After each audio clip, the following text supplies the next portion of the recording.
सुनेत्रा पवारांच्या विरोधात बारामतीची पोटनिवडणूक लढवणारे आकाश मोरे एव्हाना सगळ्यांना ठाऊक झालेत. मात्र पवारांच्या म्हणवणाऱ्या बारामतीमध्ये काँग्रेसचं अस्तित्व अबाधित ठेवण्याचा प्रयत्न करणाऱ्या या मोरे कुटुंबाचा इतिहास मोठा रंजक आहे. सगळ्यांनी तो माहीत करून घ्यायला हवा.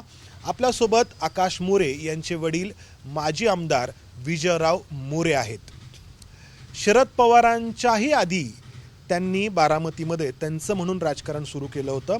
विजयराव मोरेंना समाजवादी पक्षाची पार्श्वभूमी राहिली आहे. त्यानंतर ते काँग्रेसमध्ये आले. शरद पवारांच्या पुढाकाराने त्यांना विधान परिषदेची आमदारकी देखील मिळाली आणि शरद पवारांसोबत सातत्याने त्यांचे सलोख्याचे संबंध देखील राहिले.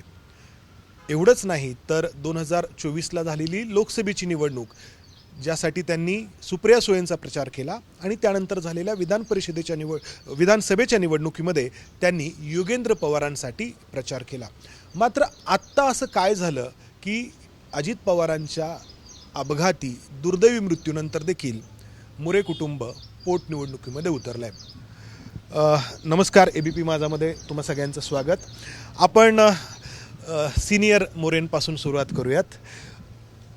तुमचा हा जो काही इथला प्रवास आहे तर तो सुरुवातीपासून तुम्ही कसा सांगाल? म्हणजे समाजवादी पक्षामध्ये तुम्ही किती साली आलात आणि त्यावेळी इथली परिस्थिती काय होती? मी 63-64 साली पुण्याच्या लॉ कॉलेजमध्ये शिक्षण घेत होतो. सकाळी नोकरी करणं आणि दुपारी म्हणजे सकाळी कॉलेज करणं, दुपारी नोकरी करणं आणि त्यानंतर समाजवादी पार्टीच्या ऑफिसमध्ये जाणं. लालजी कुलकर्णी नावाचे तिचं एक म्हातारी ग्रस्त होते. प्रजा समाजवादी पार्टीचा मी सदस्य होतो. पुढं प्रजा समाजवादी पार्टीच्यामध्ये 2 विभागणी झाल्या. समाजवादी पार्टी झाली पण मी प्रजा समाजवादी पार्टीमध्ये राहिलो. अशा रीतीने मी काम करत होतो. 1967ला मला बारामती तालुक्याचा प्रचारक म्हणून मला आमच्या पक्षाने आदेश दिला. बारामती, इंदापूर आणि पुरंदर ह्या 3 तालुक्याची त्यावेळेला म्हणजे साधनं कमी असल्यामुळं मला तिघांची प्रचाराची जबाबदारी दिली. तर आम्ही किसन पुनाजी कदम हा परीट समाजाचा माणूस, मी मुद्दाम जातीचा उल्लेख करतो आहे की समाजवादी पार्टीचं हे धोरण आहे की OBC वगैरे जे कोणी असतील, डाऊन ट्रोडर असतील, यांना सत्तेमध्ये आणायचं. सत्ता, संपत्ती, प्रतिष्ठा त्यांच्यापर्यंत गेल्याशिवाय हा देश बलवान होणार नाही. ही आमची भूमिका असल्यामुळं आम्ही किसन पुनाजी कदम नावाचा एक माणूस उभा केला होता पुरंदरमध्ये. इथं SC नायडू परप्रांतातून आलेला विडी कामगार, त्याचं कोणी इथं नाही, जात नाही, पात नाही, काय धर्म नाही, काही नाही. अशा माणसाला आम्ही शरद पवारच्या विरुद्ध उभं केलं होतं 67 साली. बाबूलाल काकडे प्रमुख कंटेंडर होते त्यांचे.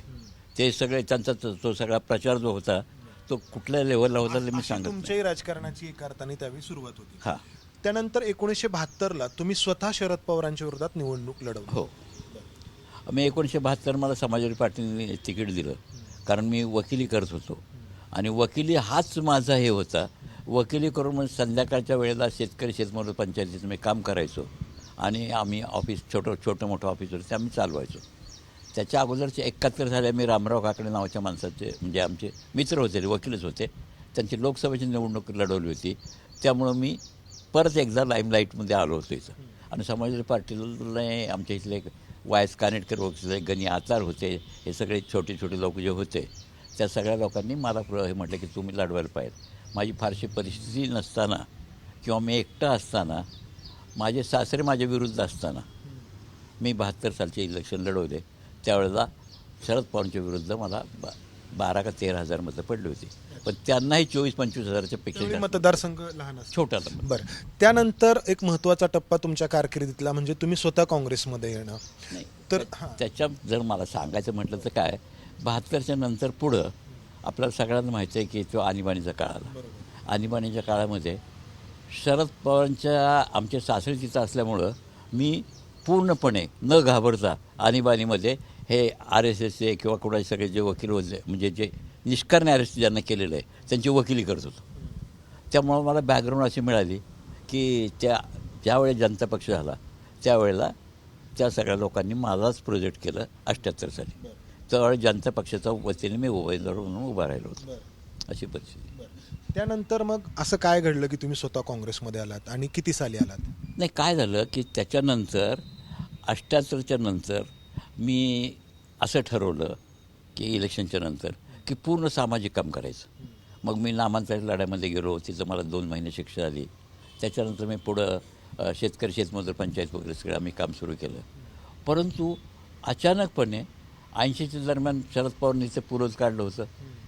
85च्या वेळेला शरद पवार आणि संभाजीराव काकडे पूर्णपणे, म्हणजे मी आता मला जातीचं काय बोलायचं नाही, पण पूर्णपणे अशा रीतीने की आमचे सगळे सवंगडी तिकडे सोडून गेले, सत्तेच्यासाठी असेल कशासाठी असतील.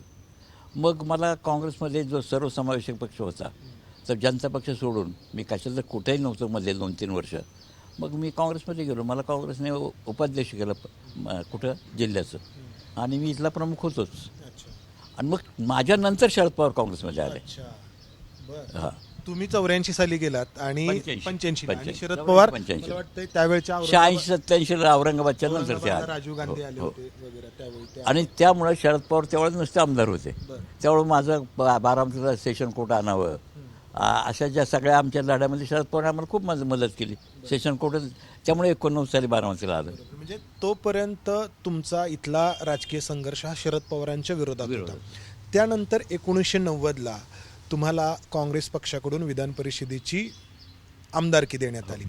त्यामध्ये शरद पवारांचा वाटा राहिला नाही, त्याच्यामध्ये त्याचं थोडंसं असं झालं की आम्ही भटक्या विमुक्ताची चळवळ, ओबीसी चळवळ जोरात करत होतो.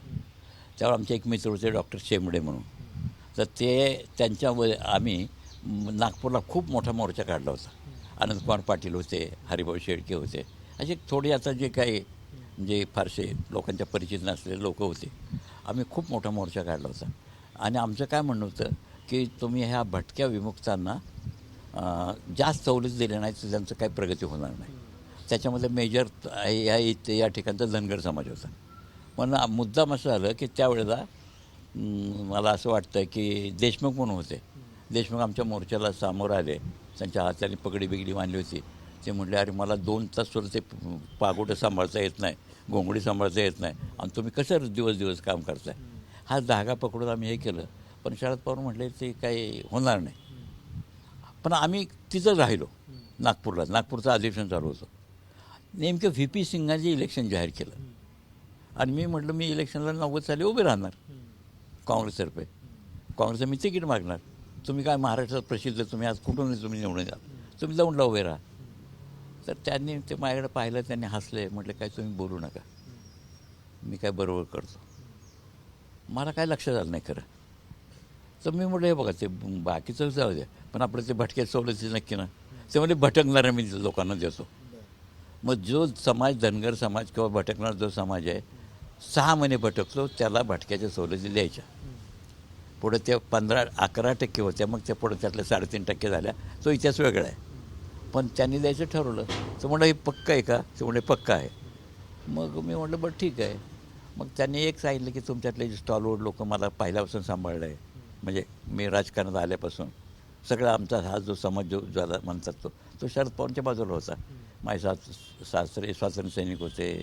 त्याच्यानंतर भीमराव गोपने प्रभावी कार्यकर्ते, विठ्ठलराव कोकरे वगैरे सगळे होते. आणि त्यांनी मला 2 वेळा विरोध करतो. म्हटलं माझं त्याबद्दल काय म्हणणं नाही. ते म्हणजे ते लोक ओरडतील मला, त्यांना का देत नाही आणि तुम्हाला का देतो. मी गप्प बसलो. म्हटलं ते हरकत नाही. मग 4 जानेवारी 1990 रोजी मला त्यांनी विधान परिषदेवर घोषित केलं. आम्ही 12 लोक होतो त्यावेळेस.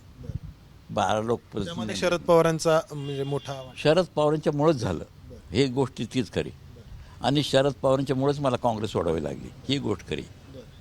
आणि शरद पवार म्हणजे मी आता फार मोठं विधान करत नाही, पण ते जर त्यावेळेस सोनिया गांधीच्या बाजूला गेले असते तर आता पण कधीच पंतप्रधान होऊन गेले असते. तर म्हणजे हा एक वेगळा मधला हा वेगळा टप्पा आहे. तुम्ही घ्यायचा का नाही? पवारांनी राष्ट्रवादीची स्थापना करायला नाही पाहिजे होती. नाही, ते असं आहे बघा, त्यांनी केली. त्याच्यानंतर जे ज्याला म्हणतात ना 99 साली त्यांनी नाही राष्ट्रवादी स्थापना करायला पाहिजे होती. काँग्रेसमध्ये मुख्य प्रवाहाचं राहायला पाहिजे होतं. तुम्ही सांगितलं होतं त्यांना त्यावेळी तसं? मी 96 साली म्हटलं होतं. 99 साली मी त्यांच्याबरोबर नव्हतंच. मला 96लाच काढून टाकलं होतं त्यांनी. मी काय म्हणतो, तुम्ही सोनिया गांधीला विदेशी वगैरे असं काहीच म्हणून हे करू नका, आपण काँग्रेसमध्ये सगळेजण आपण हे करूया, असं झालं होतं. त्यांनी आम्ही तिवारी काँग्रेसमध्ये, त्यामुळे ते ऐकलं नाही. आता शरद पवारांनी राष्ट्रवादीची स्थापना केली, सातत्याने इथं शरद पवारांचा, अजित पवारांचा दबदबा राहिला. मग या कालावधीमध्ये तुम्ही काँग्रेसचं अस्तित्व इथं टिकवण्याचा जो प्रयत्न केला, काही त्रास झाला तुम्हाला?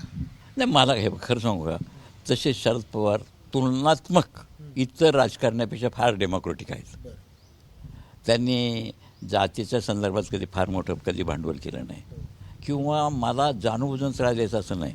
गमतीचा भाग म्हणजे मी शरद पवारांचे जे लोक जवळचे लोक आहेत त्यांचं 78च्या नंतर मी काही वेळा वकील होतो. सांगायचं जर मुद्दा जर म्हटलं हा काय विशेष महत्त्वाचा नाही, परंतु अजित पवारांचे वडील अनंतराव पवार यांचा मी एकेकाळी वकील होतो 1979-80 सालामध्ये. कुठली केस होती? ते एक मारवाडचा खटला होता, तो सोडून द्या, तो कसा होता काय होता त्यात विशेष महत्त्वाचं नाही. महत्त्वाचं असं आहे अजित पवारांसुद्धा ते हे काय मोटार जाळली होती ST काठेवाडीची, त्यावेळी मी जामिनाचं मीच काम केलं होतं. बरं, पवारांच्या जामिनात? हो. सांगायचा मला मुद्दा काय माहिती का, की राजकारण करताना शरद पवारांनी काय मी काय आम्ही कधी कोणाचा द्वेष केला नाही. मग 2024ला आता तुम्ही सुप्रिया सुळेंसाठी प्रचार केला, त्यानंतर विधानसभेला जे युगेंद्र पवार होते त्यांच्यासाठी प्रचार केला, म्हणजे शरद पवारांच्याच बाजूने तुम्ही राहिले. हो, नाही माझं काय त्यावेळेस होतं, शरद पवारने बाजू जी घेतली ती BJPच्या RSSच्या विरुद्ध घेतली. BJP RSSचे जे लोक आहे हा देशाला फार मोठा खतरा आहे. विभागणी करणं, लोकांना टाळणं, जातीयातील भांडण लावणं, समाजामध्ये भांडण लावणं, जातवार जनगणना न करणं, तुमचं प्रतिनिधित्व किती हे न सांगणं, हे सगळे ऑफेन्सेस आहेत डेमोक्रेसीमध्ये.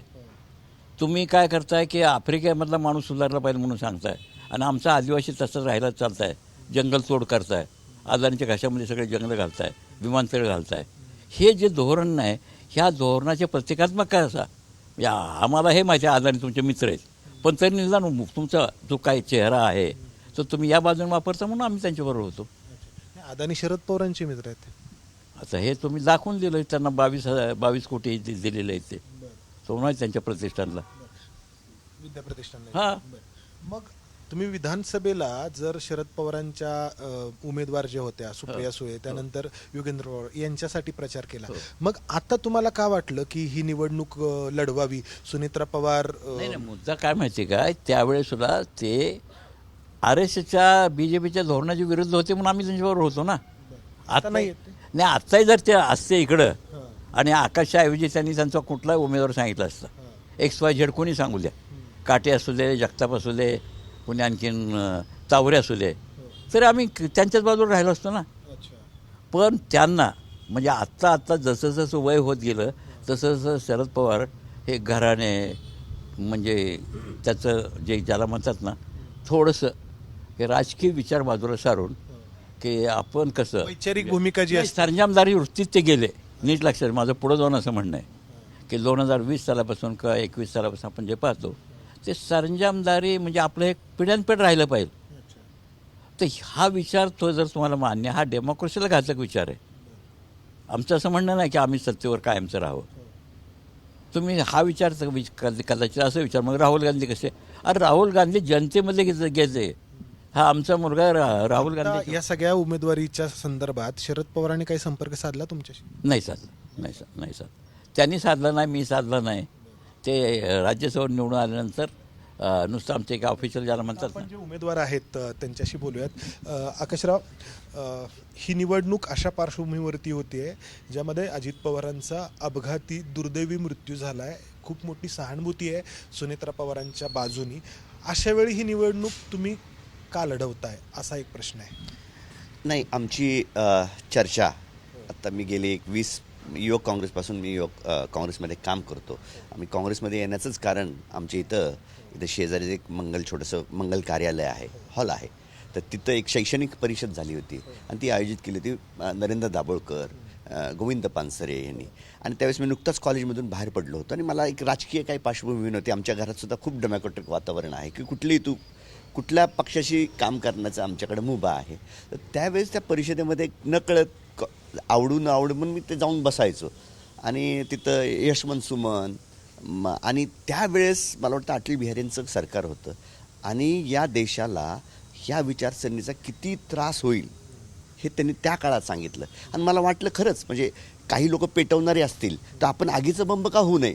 ठीक आहे, आपली ताकद कमी असली पण तशा हेतूने मी काँग्रेसच्याकडे ओढलं गेलो आणि मला असं वाटलं की काँग्रेस हे एकमेव पक्ष आहे जो संपूर्ण देशाला, संपूर्ण जॉग्राफिकल जे काही डिफरन्सेस आहेत किंवा जाती, सगळ्या जातींना धर्मांना एकत्र घेऊन पुढं. कारण का 70 वर्ष आपण बघितलं, त्या काळामध्ये जे आपण भारत स्वतंत्र झाला त्या काळामध्ये बरेचसे देश स्वातंत्र्य झाले, ते विघटन झाले सगळ्या देशांचं. पण आपला देश एवढा विविधता असून, भाषा, लिंग्विस्टिक विविधता आहे, टिकला आणि पुढे गेला. नाही. मला असं म्हणायचं होतं की आत्ताची जी निवडणूक आहे, मग यामुळंच आम्ही हे सगळं पकडलं आणि मग आम्ही चर्चा करतो की बाबा पुरोगामी टिकलं पाहिजे आपण हे. मग ज्यावेळेस आपली भूमिका मांडायची वेळ येते ज्यावेळेस पक्षाला, कारण का कसं असतं, आता आपल्या महाभारताचं आपल्याला माहिती आहे, आपली जवळची लोक पण चुकीच्या दिशेला असतील तर आपण सांगणं काम आहे आणि त्याशिवाय तुमचा विचार लोकांपर्यंत पोहोचवणं. आणि ज्यावेळेस इतिहासात लिहिलं तर आम्ही कुठल्या बाजूला होतो, म्हणजे यश अपयशानंतर पण आम्ही कुठल्या बाजूला होतो की आम्ही या देशाचं सर्वधर्म समभाव सगळ्याबरोबर घेऊन जाणं, गोरगरिबांना मदत करणं, शिक्षणाचं दारं उघडी करणं, खुली करणं लोकांसाठी, आणि गोरगरिबांनी सुशिक्षित होऊन मेन प्रवाहात येणं, देशाच्या मेन प्रवाहात. इव्हन अल्पसंख्याक मुस्लिम असतील, ख्रिश्चन असतील, जे काही आहेत आमचे पारधी समाजातले काही बरेचसे भटके पारधी, या लोकांना हा देश आपला वाटला पाहिजे आणि त्या देशामध्ये, आपल्या देशामध्ये त्यांनी कॉन्ट्रीब्यूट केलं पाहिजे. त्यासाठी त्यांना सक्षम करण्यासाठी आमचा काँग्रेसचा विचार आहे. आणि हा विचार जर आम्ही पुढं नेला नाही, म्हणजे आम्हाला त्रास होऊन, आता ह्या सगळ्या गोष्टीचा परिणाम आम्हाला माहिती आहे. त्रास होईल तुम्हाला. त्रास म्हणजे काय, साधारणपणे आपली भूमिका मांडत असताना ते भूमिकेला यश येतं अपयश येतं हे लोक खूप कॅल्क्युलेट करतात, पण आपण बोललोच नाही. मला असं आहे की आमच्या एक साधारण एक पिढी आधी काही एवढंच ॲग्रेसिव्हली बोलली नाही, त्यामुळं हा विचार, ही वेळ आली, ही विचार आता फोपवला. विषय आपला होता आत्ताच्या पोटनिवडणुकी संदर्भातला. सुनीत्रा पवारांना ही निवडणूक ज्या परिस्थितीत लढवावी लागते, ती परिस्थिती पाहता ही निवडणूक बिनविरोध व्हायला काय हरकत होती, असं एक बोललं जातं. बरोबर आहे, बरेचसे प्रश्न अनुत्तीर्णित आहेत इथं. आणि ज्यावेळेस आम्ही आमच्या ज्येष्ठांना म्हणजे सबका साहेबांना हे सगळं सांगितलं, मी सगळं सिच्युएशन, पण सबका साहेबांनी सांगितलं की आपला पक्ष पुणे जिल्ह्यामध्ये, पश्चिम महाराष्ट्रामध्ये आज एक काळी उमेदवार दिला की निवडून यायचा तो विचार इथं होता, ह्या लोकांच्यामध्ये, त्या DNA तो विचार तो हायजॅक झालेला आहे. मग हायजॅक का होतोय किंवा त्या विचाराला का पाठबळ येत नाही, तर आपण धाडस करत नाही. आणि मग सुनेत्रा पवार अशा विचार आम्ही वैचारिक लढाई. मग सुनेत्रा पवार ही वैचारिकता पाळत नाहीत असं तुमचं म्हणणं आहे, म्हणजे त्या सत्तेच्या सोबत. ॲब्सोल्युटली ही वैचारिक पाळत नाही. ज्या म्हणजे 28 वर्षाचा असताना आमचे स्वर्गीय आदरणीय दादा, काँग्रेसने त्यांना खासदार केलं होतं आणि त्यानंतर बरेचसे काँग्रेसच्या काळामध्ये 15-20 वर्ष एकदम प्रमुख होते, ते काँग्रेसचे प्रमुख होते. त्यानंतर ते आता या महाविकास आघाडी महायुतीमध्ये आल्यानंतर ज्या पद्धतीने त्यांच्यावर प्रेशर टाकण्यात आलं, त्यांच्यावर रिड्यूस करण्यात आलं, कारण पिंपरी चिंचवडची इलेक्शन बघितले असेल किंवा त्यांच्या सांगली भागातले लीडर्स असतील, ज्या पद्धतीने अजितदादांवर चिखलफेक करायचे किंवा काय, त्या पक्षाचे प्रमुख त्यांना सेफगार्ड करायचे, त्यांना म्हणजे त्यांच्यावर कधी म्हणजे काही कारवाई नाही, तंबी नाही, काय नाही. आज केलं की परत 8 दिवसांनी त्यांच्यावर तक्रार आहे. मग आम्हाला असं वाटलं की भाजपचे काही प्रमुख हे इन्स्टिगेट करतात ह्या गोष्टी सांगायला, आणि मग आमच्या अजित पवारांचं हे केलं. मग त्यामुळे अजित पवार दबलेले होते असे मला वाटतं त्या आणि त्याच पार्टीमध्ये परत तुम्ही डेप्युटी CM झाला. ठीक आहे, राजकीय गणितं असतात, तर आम्हाला असं वाटतं की त्या आमच्या बाजूने आलं तर आम्ही त्यांना परत आमच्या पद्धतीने. तुमच्याशी संपर्क साधला सुनेत्रा पवार? नाही, तसं नाही, उमेदवारी मागत यावी नाही काय साधला नाही. पवार साहेबांनी माझी उमेदवारी ही वरूनच आलेली आहे. म्हणजे जर का वरून त्यांनाही माहिती नव्हतं की कोण उमेदवार राहील, म्हणजे सुनेत्राताई आणि त्यांच्या सगळ्या वहिनींना आणि त्यांच्या सगळ्या तर माहितीच नव्हतं उमेदवारी कोण आहे, आणि ती उमेदवारी वरच्या लोकांशी चर्चा करत असतील, मला माहिती नाही. तुम्हाला या निवडणुकीत विजयाची कितपत खात्री आहे? मी बऱ्याच माझ्या इंटरव्ह्यूजमध्ये यापूर्वी सांगितलेलं की आम्ही हारजीतसाठी लढतच नाही. आम्ही आमच्या काही मनातले मुद्दे आहेत, आमचं काय आता हे काँग्रेस जरा थोडंसं नाही म्हणलं तरी बॅकफूटला आलेली, ते आम्ही पुनर्वैभव आमचं कसं प्राप्त होईल, कशा पद्धतीने आम्ही पुढे जाऊ शकतो, त्यासाठी आम्ही हे ग्राउंड तयार करतो आहे. लोक उत्स्फूर्त प्रतिसाद देतात. बऱ्याचशा लोकांच्या मनात प्रश्न आहेत, अहो सर, बरेच आहेत, ते काय आता उचलूक म्हणू शकत नाही. ते आमच्या माध्यमातून लोक म्हणजे आम्हाला मतदान करूनच ते आता ते प्रश्न विचारतील. आणि म्हणजे हे प्रश्न कुठले, गॅसचे दरवाढ असेल, आमच्या कर्त्या पुरुष अपघात झाला म्हणजे अजित पवारांचा अत्यंत चांगला बहुजन समाजाच्या डोक्यात ते प्रश्न आहेत. काय झालं आम्हाला कळू द्या, काय झालं. तर तुम्ही असं ॲब्रप्टली करू शकत नाही. महाराष्ट्राचा एक दुसऱ्या नंबरचा नेता आणि हे म्हणजे मुख्यमंत्री पहिले तर हे म्हणजे एवढा मोठा नेत्याचं जर का FIR आपण घेत नसेल या महाराष्ट्रामध्ये, तर सर्वसामान्यांची काय किंमत हो. म्हणजे हेच प्रश्न रोहितदादाच देखील उपस्थित करतात. अगदी बरोबर. त्यासाठीच मी दोन लोकांनी प्रभावित झाले. रोहित दादांनी जे काही सातत्याने हे प्रश्न केलेले, कारण का मी यापूर्वीची पण इलेक्शन अजित पवारांच्या विरुद्ध लढवलेली आहे. पण अजित पवार खूप डेमोक्रॅटिक, म्हणजे आमचे नेहमी सांगतो मतभेद होते, मनभेद कधीच नव्हते. आमच्या त्या आश्रमशाळेवर 1.5-2 महिन्यापूर्वी आले होते, म्हणजे त्यांचा ॲक्सिडेंट होण्याच्या आधी. आणि त्यावेळेस पण आमचा चांगला संवाद झाला.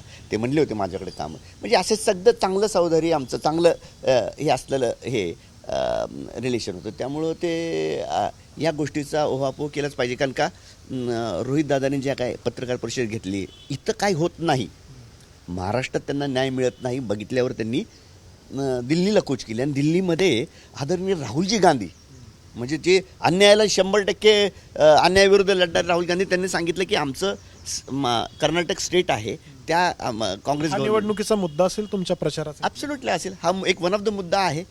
या संदर्भामध्ये आपण ठोस भूमिका घेतली पाहिजे. काय घेतली पाहिजे, ठीक आहे, तुम्ही विधानसभेमध्ये काही सांगितलं असेल, पण लोकांच्या समोर एक स्पष्टपणे बाबा आमचं अशा पद्धती. बऱ्याच काही गुन्हा झाला तर पण त्याच अजितदादांच्या सुनेत्रा वहिनी पत्नी आहेत. अगदी बरोबर, पण त्यांना काही राजकीय परिहारता असते. एक शेवटचा प्रश्न, शरद पवारांनी संपर्क साधला असता तर तुम्ही आकाशदादांच्या उमेदवारीबद्दल काही समजावून सांगितलं असतं की तुम्ही हीच वेळ आहे की कर्तव्य आणि भावना, नातेवाईक आणि संविधान, नातेवाईक आणि स्वतःचं एक ॲम्बिशन, याच्यामध्ये तुम्ही काय निवडलं असतं. तर मला असं वाटतं की शरद पवारांनी हे जर निवडलं असतं, कर्तव्य, देशाचं हित, समाजाचं हित, हेच निवडलं असतं. पण शरद पवारांचं वय झाल्यामुळं त्यांची आर्थिकता ह्याच्यातून दिसून येते. कशाची आर्थिक, कशाची आर्थिक म्हणजे सबंध तुम्हाला माहिती आहे, माणसाचं जे जीवन आहे, जे इन्स्टिंक्ट आहेत, त्याच्याबदले पहिला इन्स्टिंक्ट आहे मी आणि माझं कुटुंब, मी आणि माझा परिवार. शरद पवार इथून पुढे आता फक्त कुटुंबाचा विचार करतायत असं तुम्हाला म्हणायचं? हे त्याच्यामध्ये कुटुंब सांभाळण्याकरता सगळं चाललेलं आहे. शरद पवार जर पहिले असते, शरद पवार मागचे, तर शरद पवार निश्चितपणे भूमिका घेतली असती की आकाशच्या उमेदवाराला आपण ताकद देऊया, इरिस्पेक्ट ऑफ द रिझल्ट. त्यांनी त्यांचा पुतण्याच का दिल्याचा उभा केला मागच्या वेळेला विधानसभेला अजित पवारांच्या विरुद्ध दुसरा उमेदवार का नाही उभा केला. याचा अर्थ शरद पवार हे सेल्फ सेंटर्ड झालेले आहेत. फार मोठा माणूस, पण वय झाल्यानंतर, आणि त्यांचं मीच मला सांगतो, आणि आम्ही बरोबर कॉलेजला होतो. तुमचं वय त्यांच्यापेक्षा 2 महिन्यांनी मोठं आहे. मी ऑक्टोबर आहे आणि ते डिसेंबर आहे. मी 28 ऑक्टोबर आहे आणि ते 12 डिसेंबर आहे. असं आहे ना ते. आणि ते मी बरोबर कॉलेजला होतो. आम्ही बरोबर तिन्ही वेगवेगळ्या कॉलेजचे एकाच वेळेला ICSR म्हणून निवडून आलो होतो. तेव्हा आमचे कॉलेजमध्ये जरा थोडेसे असे वेगळे होते. कॉमर्स कॉलेज होते, मी MS ला होतो, भानुदेव देवकाते हे वाडिया कॉलेजला होते. आम्ही तिघे ICSR होतो. पण त्यावेळची आमची विचारसरणी म्हणजे त्यावेळेस शरद पवार काँग्रेसमध्ये होते आणि मी समाजवादी पार्टीत होतो. पण आमचं असंच म्हणजे फ्रेंडली सगळे असायचे, ते खेळी मिळून घ्यायचे. म्हणून तर मी आलो 67 त्यांच्या विरोधात प्रचार करायला.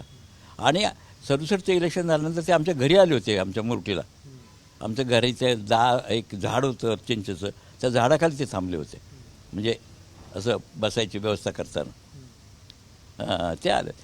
माझं काय मत आहे की व्यक्तिगत जो आहे याचं सामाजिक किंवा राजकीय ज्यावेळेला येतं किंवा देशहिताचं येतं, त्यावेळेला तुम्ही व्यक्तिगत हित बाजूला सारून देशहित साधणं, संविधान साधणं.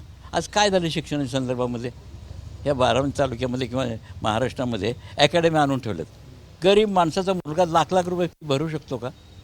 तेच काँग्रेसचं धोरण काय होतं, 900 रुपये EBC चोलत होती. बारामतीमध्ये इतकी चकचकीत बारामती दिसते, एवढा सगळा विकास आहे असा दावा. अहो, हा विकास आहे धनाढ्य लोकांसाठी. या विकास बारामती तालुक्यामध्ये 36 गावं अशी की पाण्यावरून आजही तडफडतात. त्याच माझं गाव आहे. त्या गावाचा तुम्ही 60 वर्षामध्ये का नाही विकास केला? तुमचा विकासाचा रोग जो आहे तो BJPच्या प्रणित आहे ना. BJPचे जे धोरण आहे की धनाढ्याला आणखीन धनाढ्य करा आणि त्यांच्या श्रीमंतीवर आम्ही गहू वाटत राहू. आत्ता शरद पवारांची भूमिका किंवा मधल्या काळात ज्या सुप्रिया सुळे बोलत आहेत तर त्या भाजपच्या अधिक जवळ गेल्यात. म्हणजे खरं सांगायचं म्हणजे त्यांना आपल्याला माहीत असेल की आपल्या ते पुलवामा किंवा काय तर मध्यंतरी जे झालं त्याचा प्रचार करण्याकरता त्या गेल्याच होत्या ना BJPच्या बाजूने परदेशामध्ये. ऑपरेशन सिंदूरच्या वेळेला गेलेच होते ना त्या. मग ह्याचा अर्थ काय होते की ऑपरेशन सिंदूर कसं झालं आपल्याला सगळ्यांना माहीत आहे. ते कोणी थांबवलं ते आपल्याला सगळ्यांना माहीत आहे. तुम्ही प्रचार करणार आता आकाशदादांसाठी तुमचं? हे बघा, मला आकाशने काय काँग्रेसने काय सांगितलं तर मी निश्चितपणे प्रचार करेन. म्हणजे जर माझ्या प्रचाराचा जर त्यांना उपयोग होत असेल तर मी प्रचार करायला तयार आहे. तर विजयराव मोरे हे शरद पवारांपेक्षा 2 महिन्यांनी मोठे आहेत. वय सांगण्याचा उद्देश माझा इथं हा आहे की बारामतीच्या राजकारणाचे ते एक साक्षीदार राहिलेले आहेत आणि या सगळ्या प्रवासामध्ये ते शरद पवारांचे कधी विरोधक तर कधी सोबती देखील राहिलेले आहेत. मात्र आता इतक्या वर्षानंतर पुन्हा एकदा ते पवारांच्या विरोधातलं बारामतीचं राजकारण पुढे नेण्याचा प्रयत्न करतायत. अजित पवारांच्या अपघाती दुर्दैवी मृत्यूनंतर बारामतीच्या राजकारणाचं हे नवं वळण आहे. कॅमेरामन अमोल गवाळेसह मंदार गोंजारी, ABP माझा, बारामती. ABP माझा, उघडा डोळे बघा नीट.